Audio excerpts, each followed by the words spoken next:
अरे ट्यून गा लीजिए, आप ट्यून गाने के हकदार हैं, आप लोग ट्यून गाइए भैया, लेकिन आप सेम मैटर उठा के गा देते नहीं। ये क्या सरासर गलत है भैया, सरासर गलत है, ऐसा नहीं करना चाहिए। आपको भगवान दिए, आप खूब बजिए लेकिन कोई और नहीं बजे। प्रमोद प्रेमी यादव भैया, यही गलती आप एक समय पहले किए थे जब हमारा कुछ नहीं था। हम नचनिया के कमाई गाना बोले रहनी। आप बड़े भाई हैं, आप सुपरस्टार हैं, आप हमसे हर क्षेत्र में श्रेष्ठ हैं। आप जिस समय से गाना गा रहे हैं उस समय से शायद हम इस पैदो भइल रहनी कि ना भइल रहनी। हित लो हित ही निभाओ तालो। जयप्रकाश जी नवीन, ब्रांड ब्रांड होता है मेरे भाई, कॉपी करने वाले ध्वस्त हो जाएंगे। जय हो बाघ। काव्या कृष्णमूर्ति जी बहुत अच्छी सिंगर, प्रणाम बा। आज बताइए हमने कि का गावल जाओ, 3 दिन 4 दिन 5 दिन गाना आवला नहीं के भइल रहत तो सब कोई कॉपी कर लगता है। नया नया कलाकार लोग कॉपी करते तो समझ में आता कि भाई वो कॉपी कर रहे हैं, लेकिन आप तो बड़े हैं, आप सुपरस्टार हैं, आपको पूरा भोजपुरी जानता है, आप क्यों कर रहे हैं भैया? आप ही बताइए कि आज से कुछ दिन पहले आपका गाना आया था परी लागेलू, परी लागेलू गाना आई रहे, वो चीज के ट्यून गोले रानी हमारे आदरणीय खेसारी लाल यादव भैया, आपके भी बड़े भाई हैं, उन्होंने कॉपी किया तो आप माई बहन का ना कहनी जाए एक दूसरे खातिर, धर पकड़ मार काट क्या ना करने के लिए आप लोग आतुर हो गए थे। आज वही काम 1 महीना ना बीतल तले एगो काम अपना भाई संगे कर देनी। अरे भैया आप हमें खाली हमरा से गलती भई रहे, आपने हमारा गाना फिर मैटर उठाकर गा दिया था। उस समय नाच के नचनिया के कमरिए से कमाई बा, उस समय भी हम लाइव आए थे और उस समय हम आपको अपशब्द बोल दिए थे, लेकिन वो हमारी पहला और आखिरी गलती था। और उसके बीच में हम ना जाने कितनों बार आकर लाइव में ये बोले हैं कि हमसे गलती हो गया था और वो दोबारा गलती नहीं हुआ। गलती एक खाली कल जाला ओकरा के गलती कहल जाला, बार बार जौन कल जाला ओकरा के मन सहकई कहल जाला। भैया आप मन सहकई कर रहे हैं। बलिया जिला के बारात आप इस ट्यून पे कोई और गाना गा दिए होते। आप तो बजे हुए कलाकार हैं भैया, आप इतना बजे हैं कि कोई इसका सीमा नहीं है। आपको हम लोग आदर्श मानते हैं, आपको बड़ी प्यार करते हैं। एक बार हमारे से गलती भइल तो गलती के अफसोस खातिर हुआ से फोन कैले रहल आदमी कि भैया बात 2-4 लोग बड़े भाई लोग मैनेज करवाने के लिए भी करते, तो हम कहें ठीक है भैया से माफी मांग लीजिए, बड़े भाई हैं आप हमसे। आप बताइए आप क्या अभी लोग कुछ दिन पहले खेसारी भैया संगे पूरा माई बहन रुआ सब कैले रहनी है जा, रुआ के माई बहन करता, आप किसी के लिए माई बहन करते नहीं, चप्पल देखा होता जा। आज हमू रुआ तो गलती दोहरा देनी, हमू गलती दोहरा दी, हमू आई के माई बहन करी, ठीक लगी। चंद्र प्रकाश सिंह करपू, चिंता मत करो भाई, माँ सरस्वती जी की कृपा आप पे सदैव है। विक्की सिंह मेरा भाई, करपू भैया के प्रणाम बा। बाल मुकुंद जी, सर्वेश यादव जी, एक नहीं की ये आवता, दूसरों के थाली के खाना खाने की आदत है। क्यों नहीं खे लिखवावेला तो बोली ना भैया, हमने के खुद लिखे नहीं गाना, शायद आपको पता होगा, हमने के खुदे कलम में ताकत बा, खुदे लिख लेला आदमी। हम और किशनकांत भैया दोनों लोग एक साथ बैठ कर हमेशा नया नया चीज करनी जा। अच्छा लग रहा है आपको भैया? रुआ तो गा देनी हमारे गाना में, रुआ तो अपन गलती दोहरा देनी, हम दोहरा दी, लेकिन हम नहीं करेंगे ऐसे कि हम बहुत बार, हम आपको दिल से मानते हैं और सब कोई मानता है, आप बड़े भाई हैं। कोना क्षेत्र हमारे से हर क्षेत्र में उम्र में बड़ा बानी, गायकी में बड़ा बानी, स्टारडम में हमारे से कई गुना ज्यादा बड़ा बानी। हम आपको उल्टा सीधा बोलेंगे तो अच्छा लगेगा। आप तो खेसारी भैया, अखिलेश कश्यप भैया सबको आकर माई बहन करता नहीं, वो बरा ठीक लगता रहा, वो बरा तो बुझाता रहा कि हमारे गाना में क्यों गा दिला से दादा, वो बरा समझ में आवत रहे। अब नहीं समझ में आवत भैया, आप केवल आप ही बजेंगे, वैसे भी आपका मार्केट चला गया है। आप सोच रहे हो कि झगड़ा करी फसाद करी तो करिए ना, गाना चुरा चुरा के कब ले गाई भैया? ऐसे गाना चोरी करेंगे भैया तो आप आगे नहीं बढ़ पाएंगे भैया। इल्बा तमाम लोग उठा के गावे लगता है, मर्द ना करे चाहिए, आप खुद ने बोला है ना भैया। और अपन बारा बढ़िया लगा तो उठा के गा ले, तो मैंने तारा के कुछ करे वाला नहीं किया। अब आप आगे निकल गए हैं तो आपको कुछ कोई करने वाला नहीं है, ये मतलब है। बड़ भैया बानी तो छोट भाई के दबा के मैंने गर्दनिया पलात धक के आगे बढ़ा भैया रुआ, ऐसा मत करिए, आपसे भी कोई बड़ा है और हमनी के छोट बानी, जब हमनी के गलती कर जाता हुआ सबके माफ करे चाहिए। आप ही लोग ऐसा करेंगे तो फिर क्या होगा बताइए? कुछ दिन पहले अभी जब आप रुआ परी लागे लू गाना गौले रहनी कि सारी भैया ईका करे लू, माथा पे टीका कर लू, तो तनी मनी अपना रुआ सब बवाल के लिए बन जा, वो गाना के लिए बवाल के लिए नहीं है जा। और आज मैंने हमारा गाना अच्छा लगल था, यादव जी के बारात लगावे लगनी, वो जाति वाला गाना है, सनी जातिवादी करता है, सनी जाति वाला गाना गावे। हमारे अपने समाज के लोग हम कभी हमनी के कबो केहू लोग कहेला कि तारा भूमिहार के गाना गावे के चाहिए, तो हमारे बड़े भैया लोग मना करते हैं कि कभी जातिवादी गाना मत गिया, तारा के सब कोई प्यार करला। तारा खातिर केहू जाति अलग भैया नहीं के सब कोई प्यार करता है। हम भैया लोग के समर्थन करने के हमरा कितना बढ़िया सलाह देवे वाला लोग बा। जातिवादी तो झगड़ा फैला रहा माफ कर है लायक भैया। कोनो काम नहीं के करो तू, हम आपके भी इर्द गिर्द रहने लायक नहीं गया है। गायकी में हम ना कहब कि हम कितना बढ़िया गाय नहीं, कितना बढ़िया ना गाय नहीं, वो आप सभी का प्यार है मेरे भाई नवीन। अब हम थोड़ा ना कहब हम जो गा देनी क्यों ना गावेला, हमसे सब कोई अच्छा गाता है। ये हमारा सौभाग्य, हमारा बड़ा आप सबका बड़प्पन है कि हमको इतना प्यार करते हैं। हम जो गाइला पीछे लोग कॉपी करला, अरे हम भी किसी का कॉपी किए हैं। हम ये नहीं कहते कि हम ट्यून कॉपी नहीं किए, हम ट्यून कॉपी के लिए बनी, लेकिन हम ट्यून में कॉपी किए। आप मैटर चुरा लेंगे, हम कबो नहीं कहला। हम जब दोस्ती गाना गौले बनी तब बार बार चिल्ला के कहीं कि हम विजय चौहान भैया के गाना के ट्यून कॉपी के लिए बनी, मैटर कॉपी किया। कोई दिखा दे आज तक कि कोई किसी का कोई मैटर कॉपी किया है तो। भोला बाबा प्रणाम, भीषम यादव, रागिनी राय जी, सबके स्वागत बटे। बबलू कुमार जी, आज गाना के चुरा के गा दिला लो, अपना के झमकावे लगत रहे भैया। रउआ नाच के नचनिया के कमरिए से कमाई बा, हमारे एको गाना ना बजल रहे। हमारा लाइव हमारा सेम गाना रुआ उठा के गोले रहनी, तो हम भड़ास में आके हम आपको अपशब्द बोल दिए थे। उसके बदले में हम ना जाने कितने बार लाइव आके आपसे क्षमा मांगा है। एक बड़ा भाई होने के नाते, एक हमसे श्रेष्ठ होने के नाते, सुपरस्टार होने के नाते हमारा फर्ज बनता है कि अपने बड़े भाई के साथ हमने गलती कर दिया है तो उस गलती का माफी मांगेंगे। फिर दोबारा कभी किसी कलाकार के साथ मैंने वैसा बर्ताव नहीं किया है। आप लोग को जब लगता था उस क्लिप को जोड़ के हमारा मान मर्यादा घटावे में लागत नहीं है जा। आज आपका कहा गया, जब लाइव आवत नहीं जाता है विजय चौहान के साथ ऐसे प्रमोद प्रेमी के साथ ऐसे, अब कहाँ गई कहलों के बुधिया। हाथी चले कुत्ता भाव भाव अकेला कुछ ना बाकी बोलिया के शेर है भाई। हमारे भाई सुने वाला ही बतावेला कि कौन लाग तू शेर है। बिल्कुल मेरा भाई, आप सब कुछ कहीं, आप सबके प्यार बा हमरा संगे। लाइव को थोड़ा शेयर कर दीजिए कि उन लोग के पास पहुंचे। रउआ गलती कैले नहीं भैया, नया कलाकार के साथ ऐसा मत करिए, किसी कलाकार के साथ मत करिए। ट्यून गा लीजिए, हम भी ट्यून गाते हैं, आप भी ट्यून गा लीजिए, लेकिन ऐसा मत करिए मेरे भैया, ये बड़ा बुरा लगता है। आप ही का कैरियर नहीं है। रउए खाली माई बाप नहीं खे, रउए की साथी संगतिया नहीं खे कि राउर माई चाहे कि तू चांद पर बैठ, हमार माई चाहे कि घूरा पर बैठी। हमारा माई के कोनो सपना ना हो, हमारे परिवार के कोनो सपना ना हो, हमारा लोग के सपना ना हो। आप केवल स्टार बन के फॉर्चूनर से काफिला से घूमेंगे। अरे घूमिए ना भैया, आपके लिए शुभकामना है, आप घूमे, आप बहुत आगे हैं। हमारा रुआ में छुआछूत बा, बताई ना। होने के नाते समझ सकते हैं कि पहली बार गाना बाजे की उम्मीद रहे, आपने उठा के गा दिया, हमसे मुंह जुबान से उल्टा सीधा निकल गया। लेकिन कितने बार आपसे माफी मांगा गया है, आप बताइए।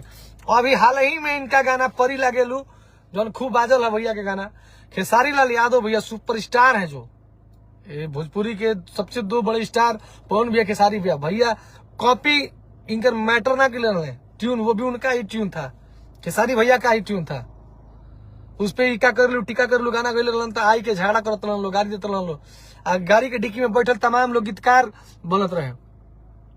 आज तो गीतकार कहाँ गए लो, आज वो लोग से गीत लिखवाई ना भैया, अपना खातिर नया नया चीज लिखवाई ना भैया। आप हमसे आगे हैं, आप हमसे हर क्षेत्र में आगे हैं मालिक, हम आपसे, हमारा आपसे कोई तुलना नहीं है। हम आपको कुछ उल्टा सीधा नहीं बोलेंगे भैया, लेकिन आप लोग न्याय करिएगा। जितने भी लोग जुड़े हैं, आप लोग तो सब चीज देख रहे हैं कि जब भी हमारे संग होते रहे तो वो पिछवा वाला हमसे जुबान से उल्टा सीधा बोल दिया गया था, वो ओके कितना लोग भुनावत रहे। कहीं कुछ हमारा संग होके नु तो क्लिपवा के जोड़ के कह दो कि सनी पांडे ऐसा है, सनी पांडे ऐसा है। आप गाना उठाएंगे, आप किसी के थाली आगे का थाली उठाएंगे और कोई आपको छोड़ देगा। आप छोड़ दिए खेसारी भैया को। खेसारी भैया के औकात में, अरुआ औकात में, जैसे हमारा अरुआ में अभी अंतर बा। आप प्रमोद प्रेमी यादव है, मैं सनी पांडे हूँ, वैसा ही आप में और खेसारी लाल यादव में अंतर है। अरुआ इर्द गिर्द नहीं की खेसारी लाल यादव भैया के। और आपके चमन चूतिए जो पीछे डिक्की में बैठते हैं वो आके समझा रहे थे। गीतकार में एक आज कोई कुछ भी हो, अखिलेश कश्यप भैया का ओहदा अलग है,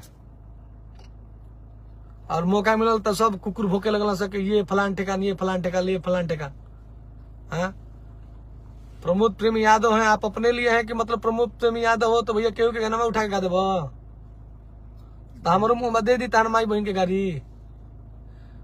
अरे तू तो उठा के दोबारा गा हम लोग दे दी, जैसे तू दिवाओ तो देत रहा आरा छपरा पटना में पूरा भैया अपना औकात दिखा रहे थे आप लोग। हम तो रुआ ऐसा औकात के नहीं की, तेरा मतलब कि हमरा जिए ना दे भैया। वो घरे बैठ जाइहन गावल तो दूर सुने लायक ना रही। शमशाद खान तू शेर हवा, हमारे ओझा भाई चौबे जी, शमशाद खान, राहुल राय भैया के प्रणाम बा, स्वागत अभिनंदन बा, बहुत सुंदर प्रस्तुति बा। बताइए अभी 4 दिन 5 दिन हम अपन मुंह बंद करतनी, क्या चाहते हैं भैया? माने अगर दिक्कत हुई हमरा से कि बागी बलिया के लड़का, चाहे हमारा से दिक्कत हुई कि हमने गाना ना गावे चाहिए, तो बोलिए ना महाराज गाना गाना छोड़ के बैठ जी घरे, आप ही गाइए। तहार माई, तहार बहन, तहार घर के लोग, तोहार पड़ोसी, तोहार हित नाथ, तोहार गांव के लोग, तोहरा जिला के लोग जश्न मनावे कि हमार भाई प्रमोद प्रेमी यादव है। हमने के तो केहू बा ना, हमने के तो अनाथ लड़का ही जा, हमारा घर के लोग कोई सपना देखा नहीं है। ये आदत सही नहीं है प्रमोद भैया, आप बड़े भाई हैं, आपसे फिर से हम हाथ जोड़ी करते नहीं कि आज भी हम सब, और उसके बाद कभी भी गलती किसी से हो जाएगा तो सोचिएगा कि सनिया मन बढ़ुआ ली घाट। गलती एक बार होता है, हमसे गलती में आपसे आप भी गलती किए तब हम गलती किए थे, फिर भी हम उस गलती को अपना गलती मानते हैं कि वो गलती अब दोबारा नहीं करेंगे हम। अपना बेर फाटे लगेला, बिल्कुल फाटे लगेला भाई, दूसरा के बार लोग सबे ज्ञान देवेला, अकेले हमने के गार्ड फादर नहीं खे पीछे कोई, हमारे पीछे हमारे पूज्य गुरुदेव, हमने के चटुकारिता ना करनी जा, हमने के गुड़धरिया केहू के नहीं खींचा कि लेके हमरा हई कर दी हऊ कर दी भैया, अपना से हई करा दी, अपना बॉल पे खड़ा भइल बा आदमी। मेहनत हमने किया है और हमारे भोजपुरिया भगवान जितने भी लोग देखते हैं सब मानते हैं, वो लोग हमारे मेहनत को देखकर मेहनत को सार्थक किया है। हमारे एक पूज्य गुरुदेव है, हमने के भैया घरे रह के अपन गाँवे रह के अपना लोग के बीच में रह के मेहनत करला आदमी, दिन रात जाग के नया चीज करला। आप लोग अपने लेवल का फायदा उठाते हैं भैया, हम मानते हैं कि आप हमसे आगे हैं और आप हमसे बहुत आगे हैं। बहुत आगे होने का मतलब ये नहीं होता है। और देखिए हम लोग जातिवादी नहीं है, हमारे टीम में सब जाति के लोग रहते हैं और सब धर्म के लोग रहते हैं, सब किस्म के लोग रहे। जय हो, लाजवाब खूबसूरत मेरे शेर भाई प्रेम प्रकाश यदुवंशी भैया। देखिएगा इस लाइव में देखिएगा कितने यादव समाज के लोग, कितने राजभर समाज के लोग, कितने भगवान समाज के लोग, कितने पंडितान समाज के लोग, कितने भूमिहार समाज के लोग, कोईरान समाज के लोग, पासवान समाज के लोग। कौन नहीं जुड़ता है, कौन नहीं सनी को प्यार करता है? हम गाई अपना जाति के तो हमरा के एक ही जातिया के लोग ने प्यार करी और हमरा के सबके प्यार कर, सबके दरवाजा पर कार्यक्रम करने जाते हैं। भाई कभी मेरे गांव में आइए, जियो, जय हो विवेक दिलदार जी, आपके पीछे आपके सब भाई हैं। बिल्कुल मेरे भाई, देखा कपार दुखाता हमारा जब से देखने बनी। अरे आप लोग का फॉलोअर्स ज्यादा है तो मतलब क्या समझ लीजिए कि नया कल गाना गा दीजिए कि एक हाल बूम हो जाये। अरे आपके पास कोई गाना लिखवाने वाला नहीं है तो बोलिए ना, हम अपने गीतकारों से लिखवा के देते हैं भैया। अपना बेरिया होता तो मर्चिया लगता रह, अपना बेरिया होता तो तारा से बुझाते नहीं कि हमरों से कोई बड़ बाटे। खेसारी भैया ऐसा आदमी संगे तू मैं अपन एक खाली जान के हल्दी लागल तो तू ही न हो, सब कुल कहत ल जान के हल्दी वाला गाना गईले रहे खेसारी भैया। तो खेसारी भैया में आपका तुलना है कोई? दूर भी आपका कोई तुलना है खेसारी लाल यादव के साथ? जब उनके साथ आप तू मैं कर देते हैं तो आप हमारा उनसे तो कमजोर ही है, उनका से तो अस्तर तो हर दुगना तिगना का उनका में कोई अस्तर नहीं कहता। तो हम आपको बतियाए उसी तरीका से, फिर कुछ सुना चाहते हैं सब कर छोड़ दे ना। हम देखा तो नहीं जब खेसारी भैया संगे विवाद भई रहे तो पीछे 2 कौड़ी के जो राइटर बैठते हैं, उनके 2 कौड़ी के राइटर हैं, वो अपने आप को बहुत बड़ा गीतकार समझते थे कि आओ तो के हम समझा दी, आओ तो के गीत लिखे सिखा दी। गीत लिखे हम सिखा सके नहीं, वो लोग के जगह पास गीत नहीं है, हम सबके ना। लेकिन प्रमोद प्रेमी यादव भैया, आप कभी भी चैलेंज लगवा के आपके जो पीछे गीतकार बैठते हैं उनसे हम चैलेंज करते हैं, बैठा के हमसे गीत लिखवा दीजिएगा। अगर हमसे बढ़िया गीत लिख देंगे हम गीत गाना ही छोड़ देंगे। गीत गाना ही कभी मिलिए सनी से, कभी सनी के करीब में आके रहे कि कैसे लड़का मेहनत कर ले क्या तरीका से मेहनत। हम कहत नहीं कि हम श्री अजीत हलचल जी के चेला हैं, वो क्या क्या करते हैं उन चीजों का ध्यान दीजिए, उनका परछाई लेके हम बैठल बने, वो तरीका से काम होला। खेसारी भैया जानते हैं हमारे बारे में कि गीत हमारा ये सनी कैसा गीत लिख सकता है, चाहे जो जितना माने बहुत लोग जानता है। तो उन लोग से एक बार आपके जो पीछे 2 कौड़ी के जो राइटर बैठते हैं ना, सो कॉल्ड राइटर जो अपना के राइटर कहला, उससे मिलवाइए। कोनो तरीका के गीत लिखे कुछ वो 10 लोग जज बैठाइए, अगर हमसे बढ़िया लिख देंगे, हमारे और हमारे किशन भैया से 2 लोग व्यक्तिगत हमरों से कहबो तो छोड़ देंगे गीत लिखना। भूमिका बनवला से ना हुई, ठीक ना। भूमिका लोग बनाएंगे आपका, अगर आपका अच्छा काम रहेगा तो आपका भूमिका लोग बनाएंगे, आपको टैग लोग देते हैं। हम अपना से मान ली कि बागी स्टार है, फलानवा स्टार है, घावड़ा स्टार है, कुछ स्टार नहीं। मेरा नाम सनी पांडे है और मैं सनी पांडे के नाम से जाना जाता हूँ।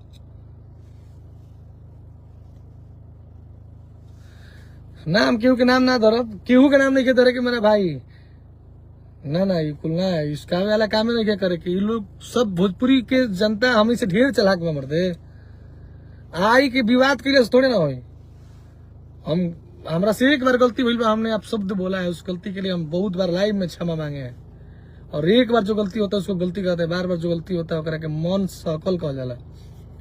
हो गई गलती हो गई, हमने आपने कुछ किया था तो हमने आपको उल्टा सीधा बोला था, फिर आप आज वही गलती कर रहे, तो आप हम आज आपको हम उल्टा सीधा नहीं बोल रहे हैं।